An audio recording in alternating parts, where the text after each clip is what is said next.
lumière que nos cœurs contemplent, la lumière que nos cœurs contemplent.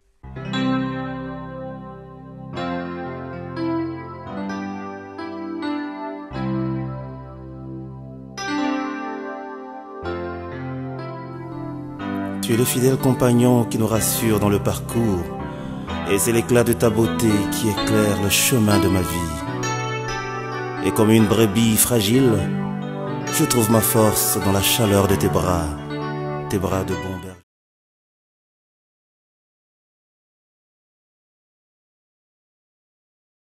Jésus-Christ, alléluia. Bien-aimés dans les Seigneur Dieu, bonjour et shalom. Oui, au veille de notre semaine pascale, nous bénissons encore le Seigneur parce que c'est le dimanche que nous avons particulièrement glorifié le Seigneur et connu l'œuvre que le Seigneur a accomplie. Il pouvait quitter son trône de gloire, il est descendu sur la terre, il a payé pour nos crimes, il a payé pour nos péchés. Et c'est par lui que nous avons la rédemption, alléluia, de nos péchés. Nous sommes reconnaissants, nous continuons encore à célébrer l'œuvre que le Seigneur a accomplie. Voilà, donc soyez bénis de partout où vous êtes, que la grâce du Seigneur vous couvre et nous couvre encore et encore. Donc nous parlions du sacrifice et de l'offrande. Donc laissez que nous puissions conclure cela par la grâce de Dieu. Il fallait que nous puissions vraiment compléter notre message. Donc nous étions partis du livre, pardon, de prophète Daniel. Nous avons lu Daniel chapitre 9, le verset 27. C'est là que nous avons commencé notre méditation et on a développé par la grâce de Dieu ce que le Seigneur nous avait conduit. Donc nous allons lire Daniel 9, 27 pour rappeler cela et nous lirons aussi Jean chapitre 4, les versets 23 et les versets 24. Donc, ils ont déjà Daniel chapitre 9, verset 27. Il était dit ceci: il fera une solide alliance avec plusieurs pour une semaine et au milieu de la semaine, il fera cesser les sacrifices et l'offrande. Les dévastateurs commettra les choses de plus abominables jusqu'à ce que la ruine, ce qui a été résolu, fonde sur le dévastateur. Voilà, je vais aussi lire la version français courant. J'aime aussi les termes qui ont été utilisés là-dessus. Voilà. Pendant la dernière période de 7 ans, il imposera des dires obligations à un grand nombre de gens. Au bout de 3 ans et demi, il fera même cesser les sacrifices et les offrandes. Ces dévastateurs accomplira ces œuvres abominables avec rapidité jusqu'à ce que la fin qui a été décidée s'abatte sur lui. Voilà. Là, c'était par rapport à Daniel. Je lis, nous allons aussi lire, pour essayer de conclure aujourd'hui, Jean chapitre 4. Nous lisons les versets 23 et les versets 24. Mais l'heure vient, et elle est déjà venue, où les vrais adorateurs adoreront le Père en esprit et en vérité. Car ce sont là les adorateurs que le Père demande. Voilà. Dieu est esprit et il faut que ceux qui l'adorent, l'adorent en esprit et en vérité. Voilà ces paroles qui vont nous permettre d'essayer un peu de conclure sur tout ce que nous avions déjà dit. Bien-aimés dans les Seigneurs, nous avons dit, nous parlons sur le sacrifice ou l'offrande, 2 choses que le diable, qu'on appelle aussi le dévastateur, combat en ces temps de la fin.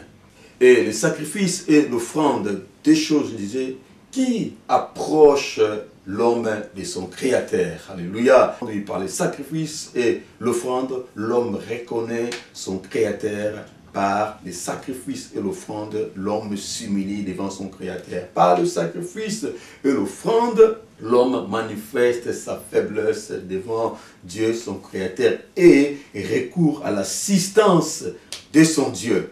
Et par le sacrifice et l'offrande, l'homme adore son Créateur. Voilà. Donc, nous devons comprendre que Les sacrifices ou l'offrande font que l'homme puisse s'approcher de Dieu, font que l'homme puisse admirer, alléluia, ce que l'Éternel Dieu a créé. Donc comprenez comment est-ce que le diable ne peut aimer que les hommes puissent adorer, les créateurs puissent adorer Dieu. Vous voyez? Parce que depuis la création, c'est ce que le diable a toujours voulu. Le diable a toujours cherché à partager la gloire de Dieu, chose qui est impossible. Dieu ne peut partager sa gloire avec qui que ce soit. Il ne peut le faire. Oui. Donc, le diable, si le diable combat les sacrifices ou l'offrande, c'est juste parce que le sacrifice ou l'offrande est l'adoration que l'homme doit à son Créateur. Et suspendre les sacrifices ou l'offrande, c'est suspendre l'adoration. Chose impossible. Suspendre l'adoration, cela mettrait fin au règne de Dieu. Or, Dieu est celui qui règne et il doit régner à jamais. D'éternité à l'éternité, Dieu doit régner. Oui, il règne parce que celui qui est le créateur de tout ce qui existe. Oui, tout ce qui existe, existe par Dieu et pour Dieu. C'est lui qui a appelé à l'existence toutes choses, le spirituel, le matériel, le physique. Mais ce que nous voyons, ce que nous ne voyons pas, tout ce qui existe, existe par Dieu et Dieu en est l'auteur. Alors Dieu mérite l'adoration, il mérite la louange, il mérite que nous puissions les glorifier, il mérite que nous puissions l'exalter. Oui, il mérite toute l'adoration. Le diable ne veut pas que les hommes adorent le Seigneur. Oui, il ne veut pas. Je disais que c'est ce qu'il a toujours voulu. Il veut qu'on puisse se faire aussi pour lui. C'est pourquoi il pousse, il traîne les gens. C'est comme ça que le Père l'avait précipité sur la terre. Là où il pouvait se rebeller, il a été précipité sur la terre avec un bon nombre des anges qui l'ont accompagné. Et ici-bas, tout ce qu'il cherche, c'est perturber l'homme que Dieu aime tellement et il veut lui aussi qu'on puisse lui apporter l'adoration. C'est pourquoi, bien les Seigneurs, quand nous désobéissons à Dieu, sachez que quand on désobéit à Dieu, nous adorons le diable. C'est pour cela qu'il est écrit, je l'avais dit, hein, soumettez-vous à Dieu et résistez au diable. Vous voyez, c'est comme ça. Donc, à chaque fois que nous soumettons à Dieu, c'est un acte d'adoration. Et quand nous ne le faisons pas, cela va au bénéfice de l'ennemi. Alors, nous devons faire très attention.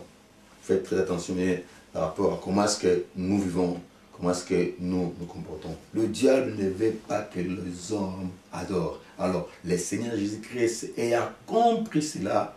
Il a commencé, quand il est venu, le Christ, par restaurer d'abord l'adoration. Quand le Seigneur Jésus-Christ est venu, sachant cela, la première des choses que le Seigneur Christ a fait, il a commencé d'abord par restaurer l'adoration. Vous voyez, l'homme a été créé pour adorer son Créateur. Alors, adorer Dieu commence par mettre Dieu en première position. C'est pourquoi les disciples lui demandaient quel est le commandement le plus important. Le premier commandement, Christ leur a dit, écoutez, le premier commandement et le plus grand est que tu aimeras le Seigneur ton Dieu de tout ton cœur, de toute ton âme et de toute ta pensée. Voilà ce que le Seigneur pouvait dire aux disciples quand ils lui ont posé la question, qu'il faudra mettre Dieu d'abord en première position. Comme il faudra d'abord commencer à adorer le Seigneur. Lorsque le Seigneur est venu, il a appelé les disciples. Quand il les a appris à prier dans Matthieu chapitre 6, nous connaissons cette prière de notre Père. Le Seigneur va commencer par dire, lorsque vous prierez, lorsque vous priez, dites, notre Père qui est aux cieux, que ton nom soit sanctifié et que ton règne vienne. Comme pour dire que nous devons toujours commencer à élever, à glorifier Dieu, notre Créateur, notre Seigneur. Nous devons toujours commencer par cela. Aujourd'hui, les gens prient, nous prions tellement, mais nous prions tellement mal que nous n'arrivons pas à contempler le merveille et la gloire de Dieu. Aujourd'hui, quand on voit les gens prier, bien le Seigneur, on ne sait pas si nous glorifions le Seigneur dans nos prières ou bien nous glorifions le diable. Beaucoup de réunions de prière aujourd'hui, les gens se réunissent pour prier Dieu, mais ils parlent beaucoup plus du diable au lieu de parler beaucoup plus de Dieu. Au lieu de lever le Seigneur, on parle tellement trop du diable que même le Seigneur n'est pas content de cela. Et beaucoup ne voient pas la main de Dieu parce que nous demandons mal les choses, nous faisons mal notre démarche pour pouvoir nous approcher de Dieu. La parole dit, c'est quand vous élèverez les fils de l'homme que vous saurez qui il est réellement. Voyez, c'est pourquoi vous remarquerez que dans nos réunions, souvent, nous ne mettons pas vraiment beaucoup l'accent sur le diable. Non. Nous glorifions le Seigneur, nous adorons le Seigneur, nous exaltons le Seigneur. Et quand le Seigneur voit cela, il est prêt à nous assister, il est prêt à nous faire du bien. Comprenez bien le Seigneur. Quand vous priez, commencez d'abord par sanctifier le nom du Seigneur. Commencez par élever le Seigneur. Commencez par adorer le Seigneur, glorifier, exalter le Seigneur. Dieu aime cela. Et c'est comme ça qu'il peut, alléluia,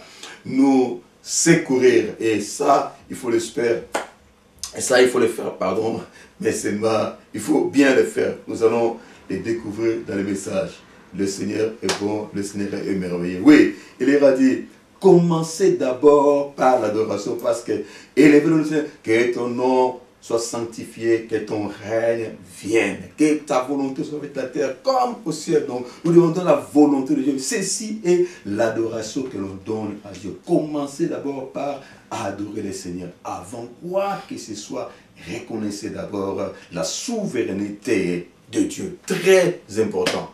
Reconnaissez la souveraineté de Dieu et vous allez voir comment est-ce que Dieu va se manifester dans votre vie. Faites ça, bien le Seigneur, faites que cela soit votre vie, que cela soit votre habitude de vie. Bien le Seigneur, nous devons, chacun de nous, restaurer l'adoration. Oui, nous devons restaurer l'adoration dans nos vies, particulièrement dans nos familles, dans nos foyers, dans nos maisons. Nous devons restaurer l'adoration. Nous devons élever Dieu, glorifier le Seigneur, l'exalter, reconnaître l'œuvre qu'il a manifestée. À chaque fois que vous voulez, si vous voulez prier, priez comme cela. Commencez par glorifier d'abord le Seigneur.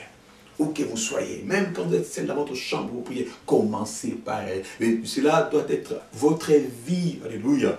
On ne glorifie pas seulement Dieu en parole, mais avec notre mode ou notre façon de vivre. Oh, nous allons un peu vite là, mais Dieu nous fait grâce. Nous allons comprendre. Donc, donnez à Dieu l'adoration qu'il faut d'abord avant toute chose. Oui, Dieu aime cela. Je disais, le Seigneur Jésus-Christ l'a bien dit. Oui, Dieu ne cherche pas les adorateurs. Vous savez, tout ce qui existe est adorateur. Parce que tout trouve l'existence par rapport à Dieu. Oui, Dieu ne cherche pas les adorateurs, mais Dieu cherche les vrais adorateurs, où nous avons lu dans Jean 4, versets 23 et 24.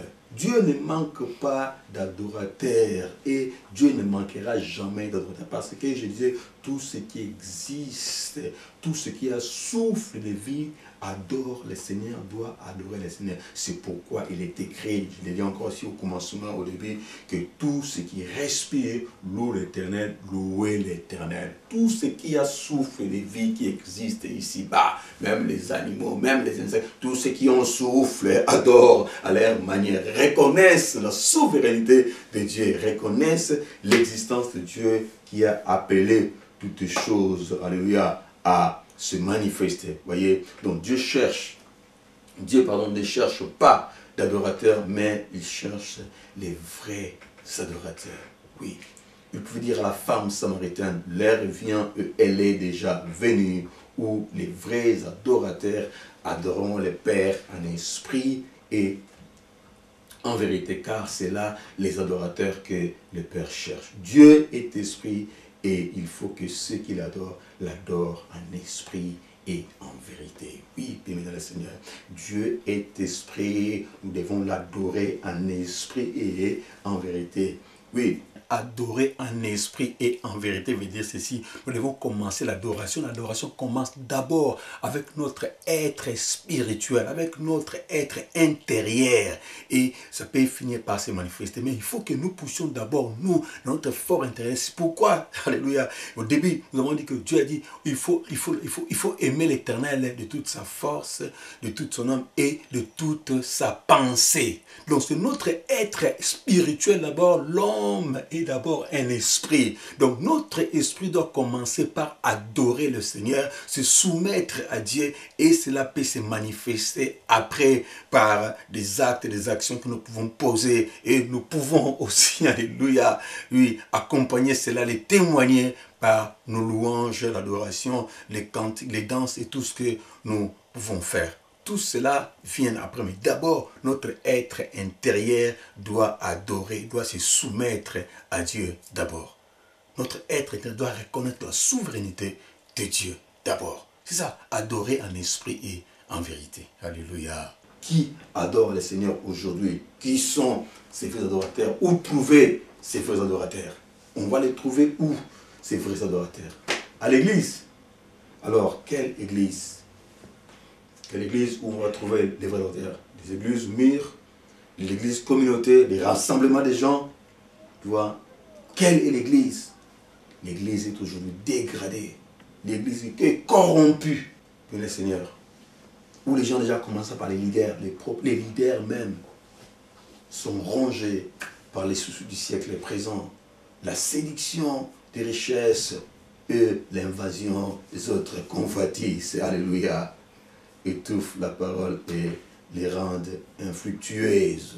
Oui, l'église aujourd'hui et les conducteurs et les fidèles, tous ceux qui sont des gens bien-aimés dans le Seigneur, nous sommes là aujourd'hui tous fatigués, courant derrière le matériel, courant derrière les bénédictions, et nous ne comprenons même pas le sens des choses. Oui, l'église où tout le monde a les regards fixés vers la prospérité matérielle, au lieu de fixer le regard vers la croix, bien le Seigneur.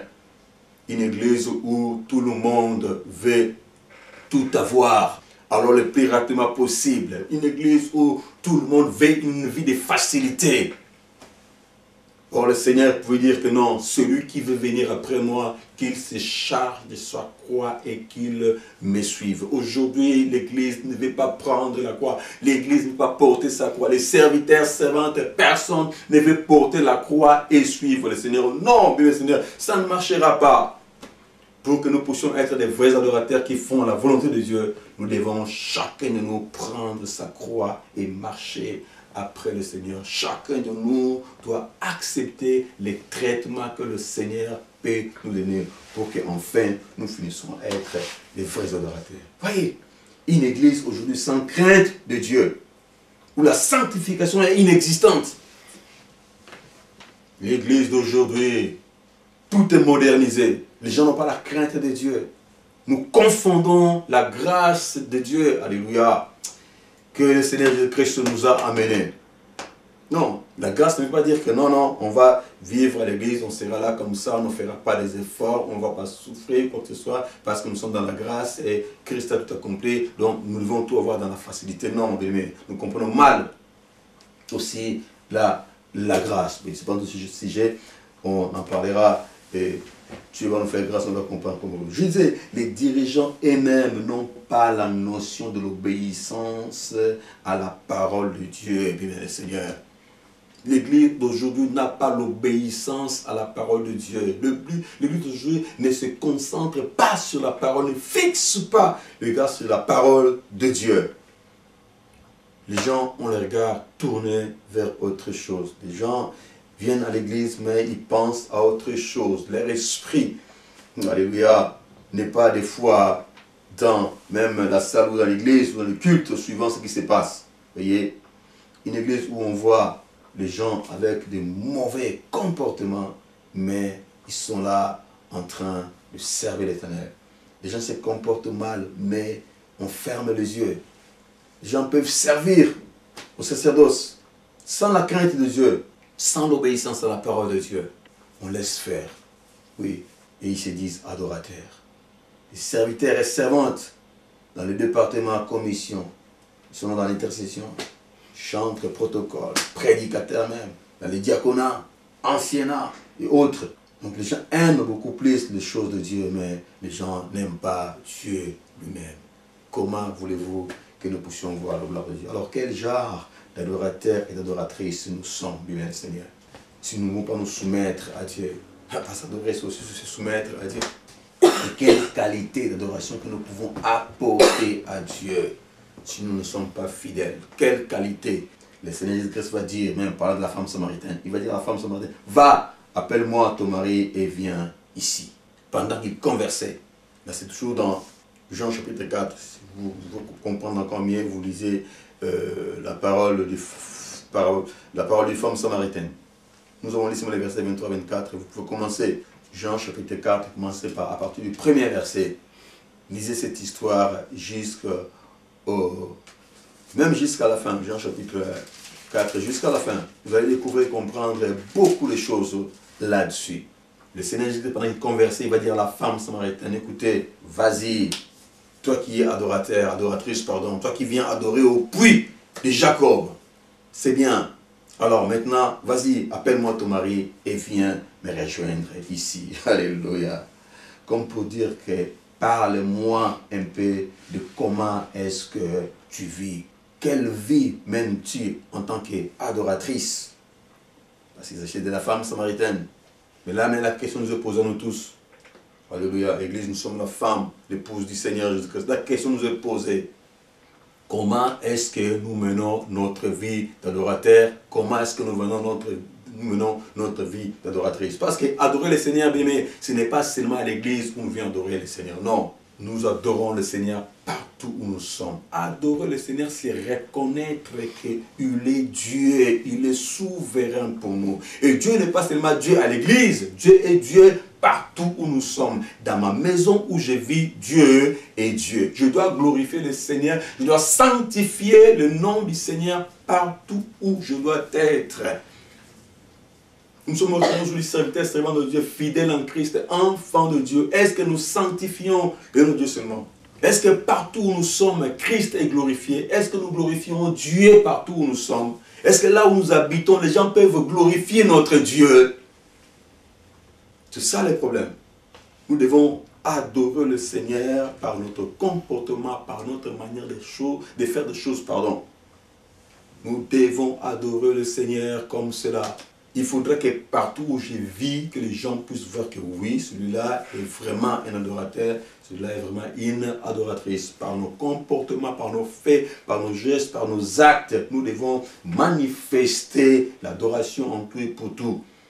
Et c'est comme ça que ceux qui sont autour de nous peuvent eux aussi contempler la gloire de Dieu. Mon frère, ma sœur, comment est-ce que vous vivez? Nous l'avons dit, l'adoration est une vie.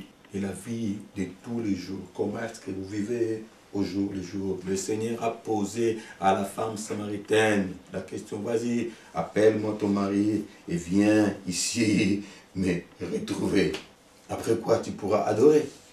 Parce qu'elle était venue pour adorer. Elle était venue au puits pour faire son adoration. Et mais ces jours-là, c'était terrible parce qu'elle avait l'habitude de venir tout le temps adorer. Adorer. C'est comme nous aujourd'hui à l'église. Nous venons souvent, nous venons tout le temps pour pouvoir adorer le Seigneur. Et ces jours-là, elle avait eu l'opportunité, elle avait eu la grâce de rencontrer celui qu'on adore. Mais ignorante qu'elle était, alléluia, elle ne pouvait discerner que c'était devant lui là, il avait, alléluia, celui qu'il fallait adorer. Bien, beaucoup nous venons à l'église, mais jusque-là, nous ne découvrons pas. Nous n'avons pas encore fait cette rencontre personnelle avec le Seigneur. Bien, comment voulez-vous avoir ou rencontrer le Seigneur si vous ne vous donnez pas tout entier? Comment voulez-vous rencontrer le Seigneur? Parce que bien, le changement ne vient qu'une fois que vous rencontrez le Seigneur. Oui, avec la femme samaritaine, et quand il a rencontré le Seigneur lui a parlé et il est rentré en lui-même. Il a compris que non, je ne suis pas devant n'importe qui ici. Alléluia. Vous venez à l'église, bien le Seigneur. Nous venons à l'église. Est-ce que avions-nous déjà eu la grâce de rencontrer le Seigneur? Le Seigneur, nous les rencontrons dans la parole de lui. C'est pourquoi je dis toujours, quand la parole est prêchée à l'église, vous devez être attentif, faire très attention, écouter le Seigneur, parce que les choses de Dieu, les choses sont spirituelles.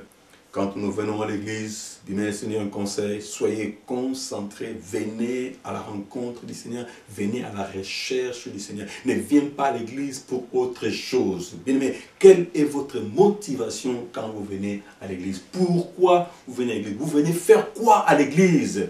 Ne venez pas à l'église par rapport à un rendez-vous. Ne venez pas à l'église pour voir le frère tel ou voir la sœur telle. Ne venez pas à l'église pour chercher, je ne sais quoi, chercher le mariage, chercher le travail. Non, non, nous ne venons pas. On ne vient pas d'abord à l'église pour ça, non. Nous venons d'abord à l'église pour adorer le Seigneur. Il faut que votre première motivation soit l'adoration que vous devez à l'Éternel de Dieu. Et si vous le faites sincèrement, c'est alors que le Seigneur va tourner son regard vers vous et il va vous faire du bien. Venez d'abord avec la seule motivation, celle de pouvoir rencontrer le Seigneur. Oui, ce n'est que comme ça que nous pouvons contempler. Tous ceux qui se sont décidés de rencontrer le Seigneur ont contemplé la gloire de Dieu. Je peux vous parler facilement de la femme du Père du sang. C'est de chez lui à la maison, elle avait entendu parler de Christ Jésus. Et elle s'est dit d'elle-même, en elle-même, c'est cet homme-là, non, non, non, ce Seigneur, celui qui, non, non, je sais que si je m'en vais et que je le croisais, il suffit que je puisse toucher le pan de sa robe, je sais que je serai guéri. Vous voyez, déterminée qu'elle était, bien le Seigneur. Et elle avait pris la résolution de chez elle à la maison. Elle était déterminée. Elle venait à la rencontre du Seigneur. Est-ce que vous venez à l'église pour rencontrer le Seigneur? Mon frère, ma soeur, serviteur, servant de Dieu, nous venons à l'église pour la rencontre du Seigneur seulement. Si tel était le cas, nos vies doivent changer. Certaines situations qui perdurent ne peuvent pas résister. Bien, comprenez. Prenez de bonnes résolutions et quand vous vous déplacez, alléluia, ou quand vous priez, parce que la prière, ce n'est pas seulement à l'église, même quand vous priez, soyez sérieux, alléluia, avec vous-même, vous pouvez contempler la gloire de Dieu.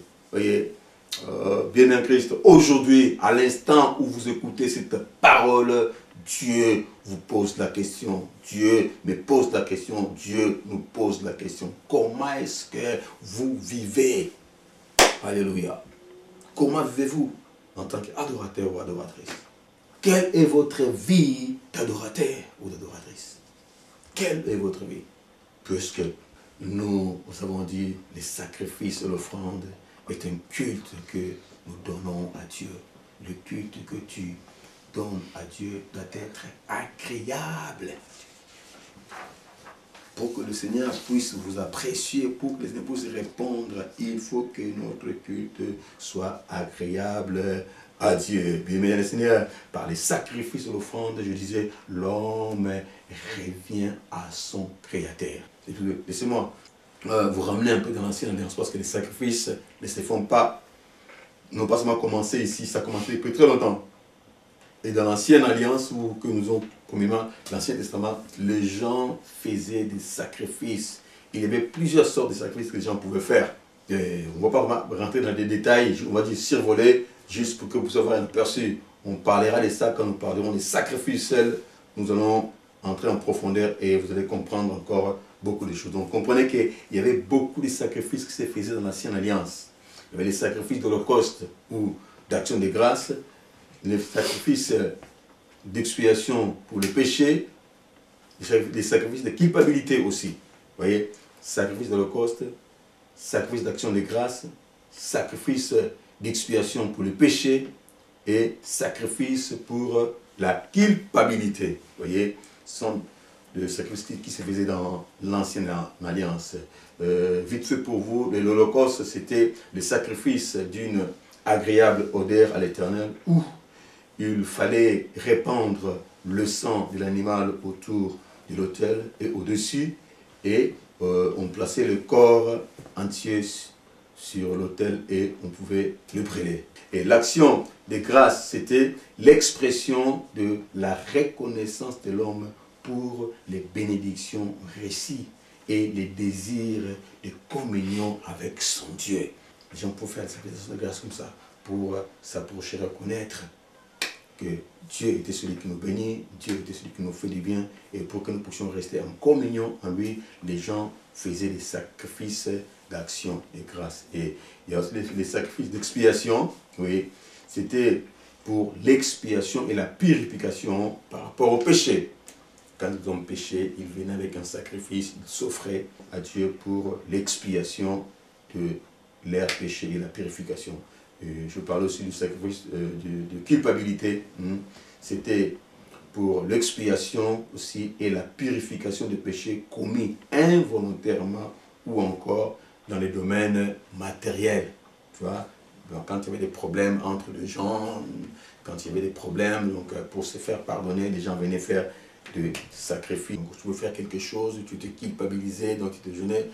Et pour se défaire de cela, il fallait faire un sacrifice. Vous voyez, ce sont divers sacrifices que les gens pouvaient faire dans l'ancienne alliance. Vous voyez, il y avait aussi d'autres sacrifices que les gens faisaient pour solliciter la faveur et la grâce de Dieu. Les gens pouvaient jeûner et prier pour s'humilier devant l'Éternel, et aussi pour diverses raisons, les gens pouvaient faire des sacrifices. Ils jeûnaient, ils priaient pour s'approcher de Dieu. Voyez.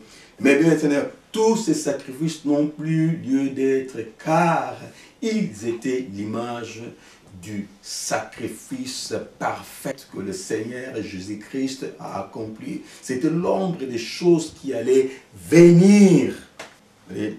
Tous ces sacrifices aujourd'hui n'ont pas lieu d'être. On n'a plus à prendre des animaux pour aller sacrifier ou quoi que ce soit. Les sacrifices de Christ suffisent. C'est ce que nous avons célébré le dimanche dernier. Les sacrifices de Christ englobent tous ces sacrifices que les hommes pouvaient faire dans l'ancienne alliance. Vous voyez? Donc, sauvés que nous sommes aujourd'hui, le Seigneur a payé les prix. Il est le sacrifice que le Père a agréé une fois pour toutes. Il s'est sacrifié pour nous. Donc nous n'avons plus de sacrifices aujourd'hui à faire. Nous n'avons plus de sacrifices à offrir.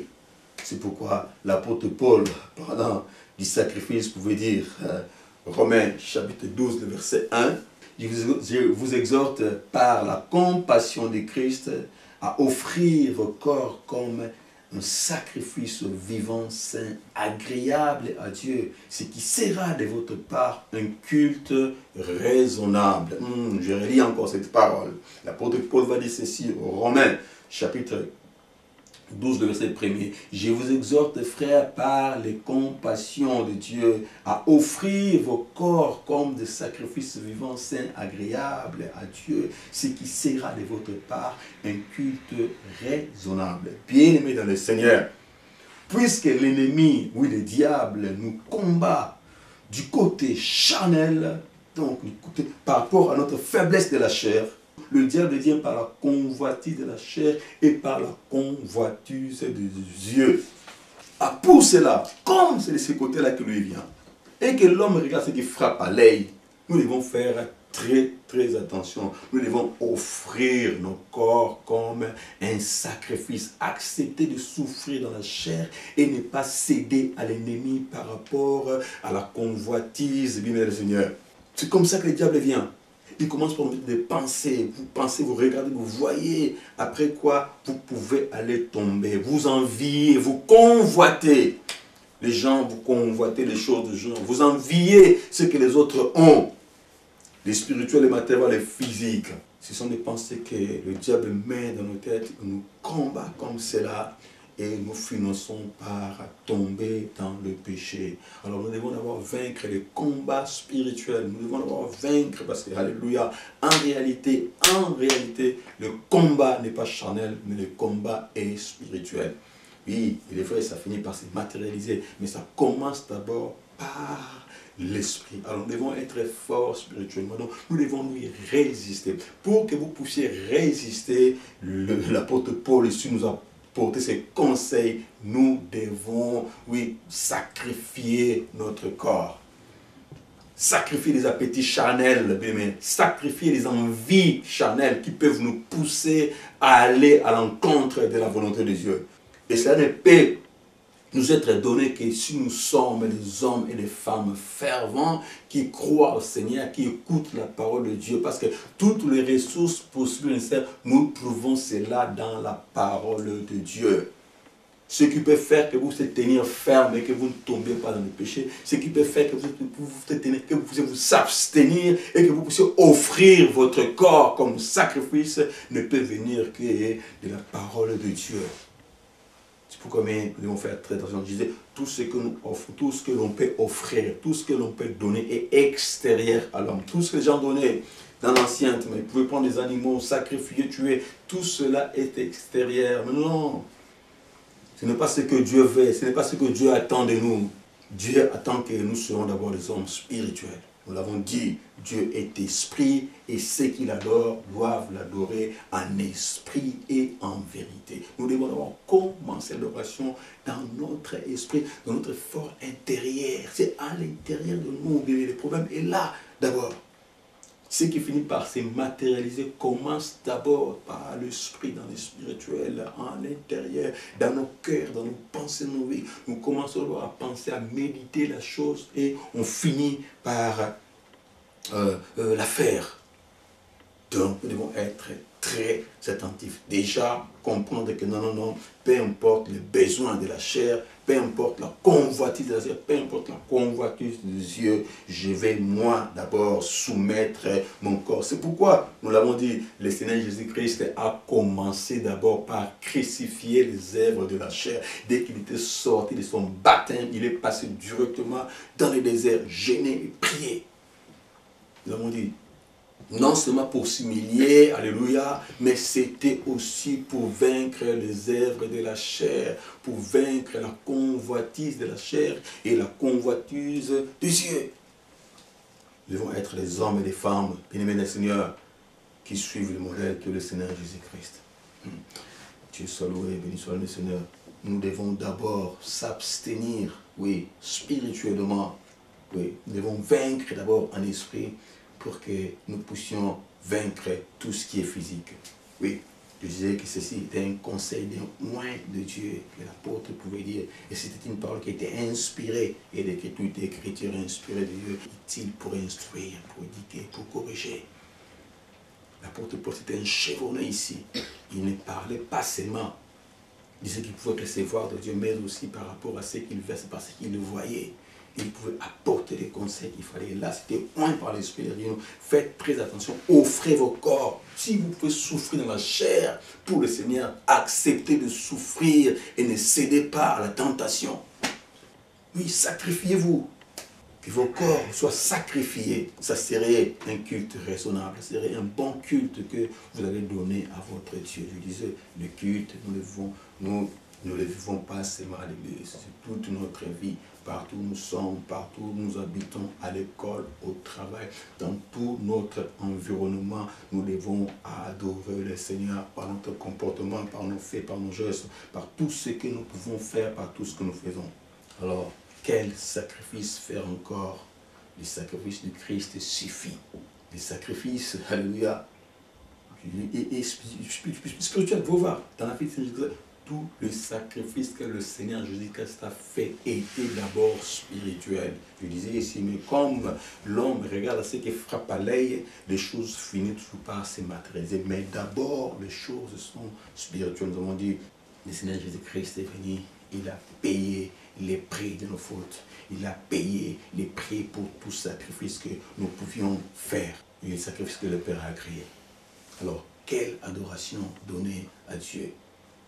La meilleure, c'est de lui offrir nos corps.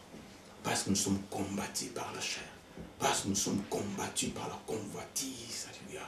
Parce que c'est notre corps qui demande, c'est notre corps qui aime. Le corps veut ceci, le corps veut cela. C'est toujours le corps.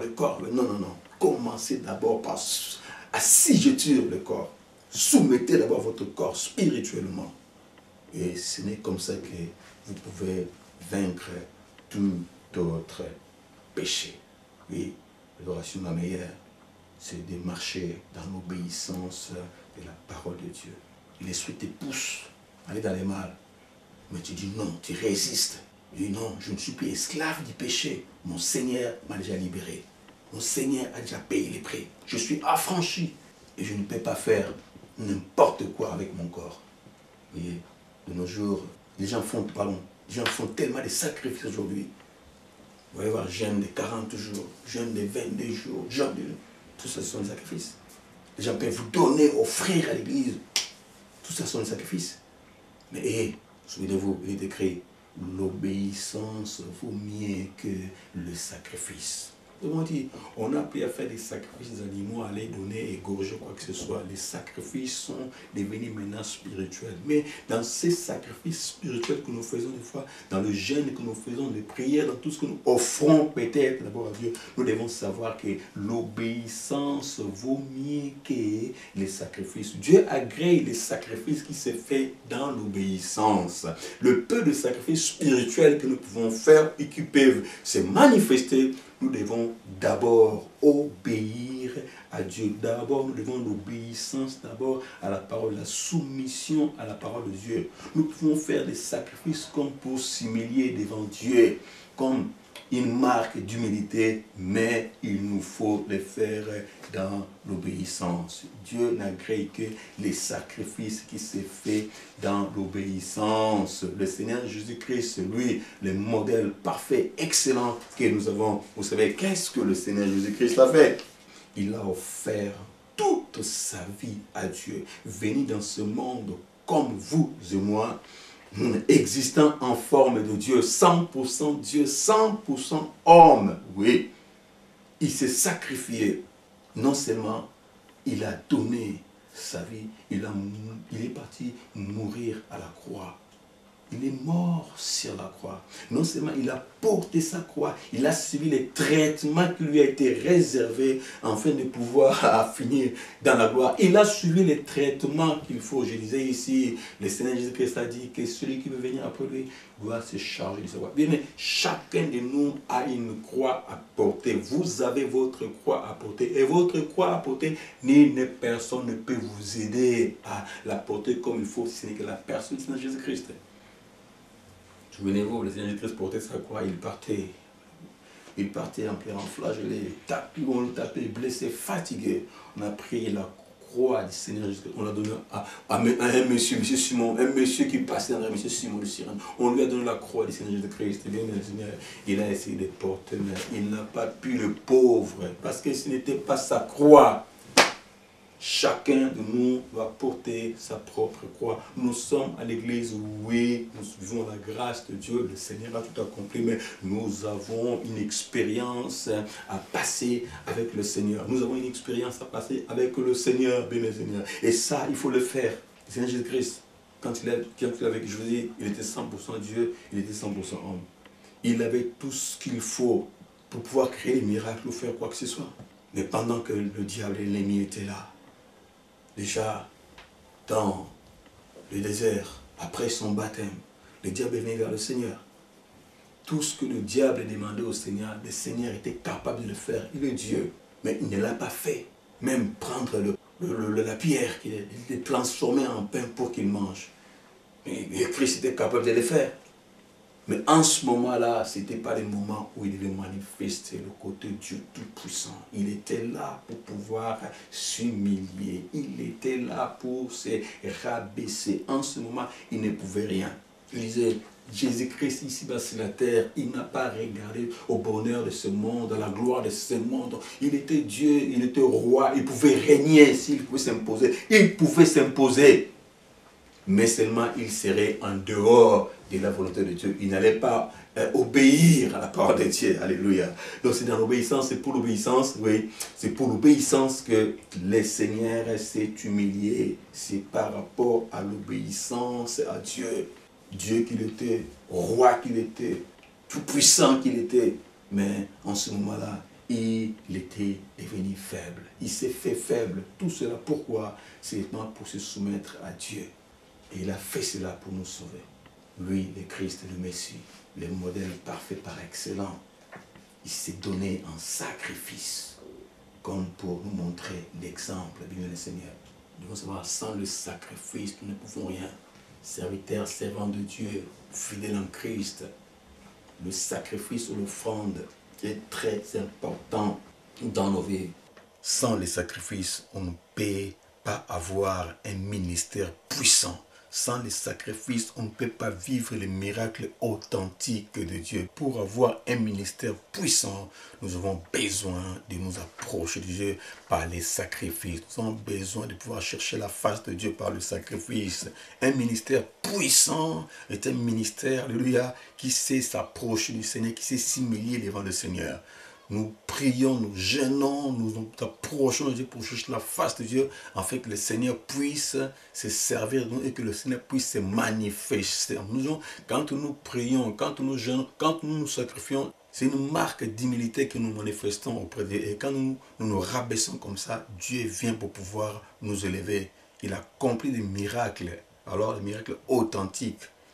Et l'Église peut contempler la gloire de Dieu. Cela est très important. On ne peut pas avoir un ministère puissant si on n'est pas un homme ou une femme de sacrifice. N'oubliez jamais cela, ne perdez jamais cela de vie. Et nous l'avons vu donc avec le Seigneur Jésus-Christ. Christ lui-même, il a commencé sa vie par le sacrifice. Il a commencé par se sacrifier. Et vous avez vu la suite de sa vie, comment est-ce qu'il a vécu toute sa vie après. Une vie de gloire, de puissance. Alléluia. Rien ne pouvait lui résister. Il a vécu une vie extraordinaire. Tout ce qu'il pouvait demander au Père, le Père l'a accordé. Pourquoi? Parce qu'il était fidèle dès le commencement. Il savait faire le sacrifice qu'il fallait.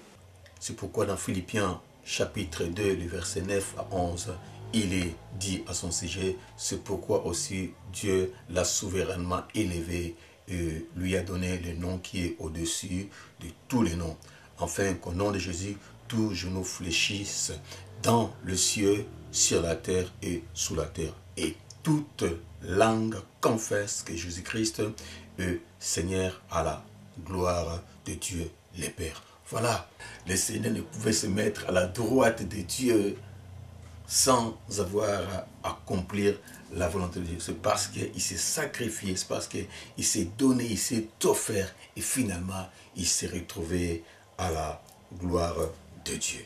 Alléluia. Toute la gloire est totale. La gloire s'est accomplie parce qu'il s'était soumis à Dieu. Il est resté obéissant jusqu'à la mort, même la mort de la croix. Alléluia. Oh, que le Seigneur est bon, que le Seigneur est merveilleux. Voilà. Et comprenez que les sacrifices ou les offrandes sont deux choses très importantes pour que l'homme puisse contempler la gloire de Dieu. Et comprenez pourquoi le diable ne veut pas laisser les hommes se sacrifier. Pourquoi le diable ne veut pas laisser les hommes faire des sacrifices et offrir à Dieu.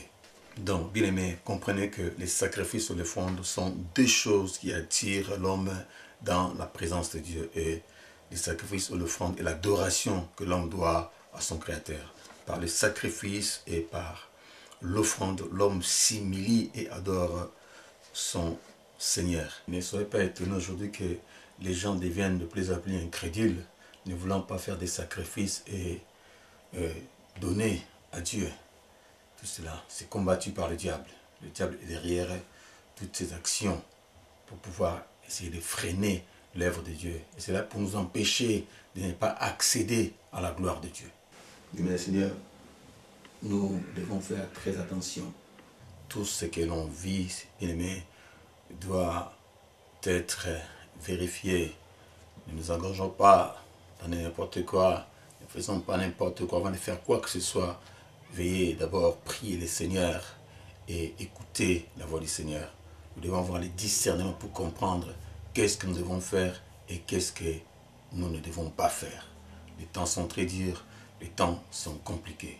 Alors, que cet enseignement puisse nous aider dans notre relation avec le Seigneur.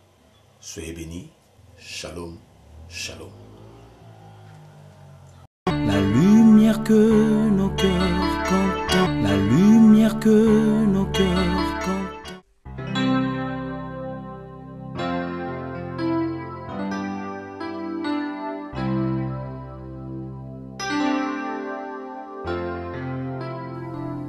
Tu es le fidèle compagnon qui nous rassure dans le parcours, et c'est l'éclat de ta beauté qui éclaire le chemin de ma vie. Et comme une brebis fragile, je trouve ma force dans la chaleur de tes bras de bonté.